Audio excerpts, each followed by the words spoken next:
Congratulations to you. ఇక మీ అందరికి మరొకసారి స్వాగతం. సినిమా టైం అవుతున్నట్టుంది, ఒక 5 నిమిషాలు ఆగండి. దర్శి కూడా మాట్లాడేస్తాడు, మా మొత్తం టీం మాట్లాడేసినట్టు అవుతుంది. అరవింద్ గారు మీరు మాట్లాడేస్తుందా? గౌరీ గారు మీరు మాట్లాడేస్తుందా? ఓకే, అయితే సరే. ఫస్ట్ అయితే నన్ను ఈ సినిమాలో దర్శి పక్కన హీరోయిన్ అని చెప్పారు.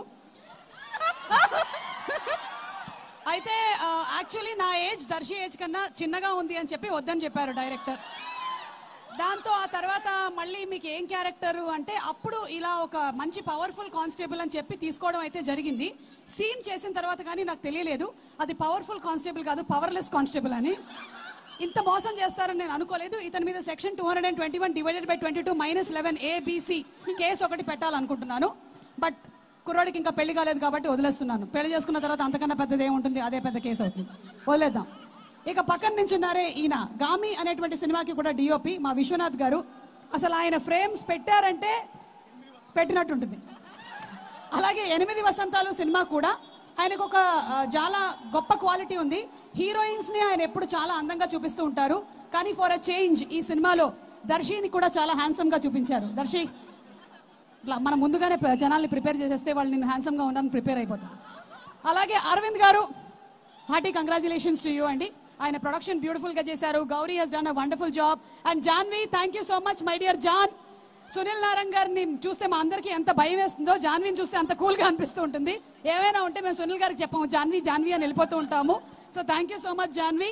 అండ్ అలాగే ఆనంది, నా రోల్ కొట్టేశావు but it's okay, you did a great job, పర్వాలేదు. But whatever said and done, glamour విషయానికి వస్తే నేనే కొంచెం ఎక్కువ గ్లామరస్ గా కనిపించానని చెప్తున్నారు. And Darshi, he is one. అసలు దర్శిని నేను ఈ యాంగిల్లో ఎప్పుడు చూడలేదు. నేను ప్రీ రిలీజ్ ఈవెంట్స్కి వచ్చినప్పుడు యాంకరింగ్ చేస్తాను, కానీ నేను ఆన్ సెట్ పర్ఫార్మెన్సెస్ చూసినప్పుడు he such a natural actor. He simply superb. Darshi great acting. అలాగే Anandi, both of their chemistry is too good. And Navaneeth has come up with a very very different kind of script. ఈ రోజు రాని వాళ్ళు ఇంకో 2 ఉన్నారు నాతో పాటు, నా తోటి కానిస్టేబుల్స్ రామ్ ప్రసాద్ అండ్ హైపరాది. వాళ్ళు ఇద్దరు స్విట్జర్లాండ్ కి చెక్కేశారని తెలిసింది. అవును, అక్కడ ఉన్నారంట దొంగలు. మీరు దొంగలు కాదు, మీరు పోలీసులు, గుర్తించండి. మీరు స్విట్జర్లాండ్ కి వెళ్ళిపోయారు. అండ్ అలాగే లియోన్ జేమ్స్ గారి music simply super. By the way, ఈ సినిమాలో నాకు కూడా ఒక పాట ఉంది. ఇది కొత్త విషయం. దానికి ఒక హుక్ స్టెప్ కూడా ఉంది. క్రేజీ. ఇప్పుడే చెప్పేస్తున్నా, మీలో అందరూ కనీసం ఒక్కసారైనా హుక్ స్టెప్ చేసి ఇంకో ముగ్గురికి చెప్పి ఇంకో ముగ్గురితో చేయించేయాలి, ఓకేనా? లేదంటే మాకు ఇదంతా #, వాళ్ళకి చాలా తలకాయ నొప్పి అయిపోతుంది హుక్ స్టెప్స్ చేయించడం. నేను ఇక్కడే చెప్పేస్తున్నాను, మీరు అందరూ చేసేసేయండి. అండ్ ఇక్కడే వెనకాల దాక్కొని ఉన్నటువంటి Aditya, thank you so much. అతను ఎప్పుడైనా సరే వేరే వాళ్ళు ఎవరైనా షీల్డ్ తీసుకుంటూ ఉంటాడు ఇలా. సో ఇప్పుడు కూడా #మనోజ్ షీల్డ్ లో ఉన్నాడు ఆదిత్య. అండ్ ఐ థింక్ అందరి పేర్లు కవర్ చేసినట్టున్నాను నేను. ఎవ్రీబడి. ఇక ఫైనలీ ప్రేమ అంటే అనేటువంటి ప్రేమ టైటిల్స్ మీరు చాలానే చూసుంటారు.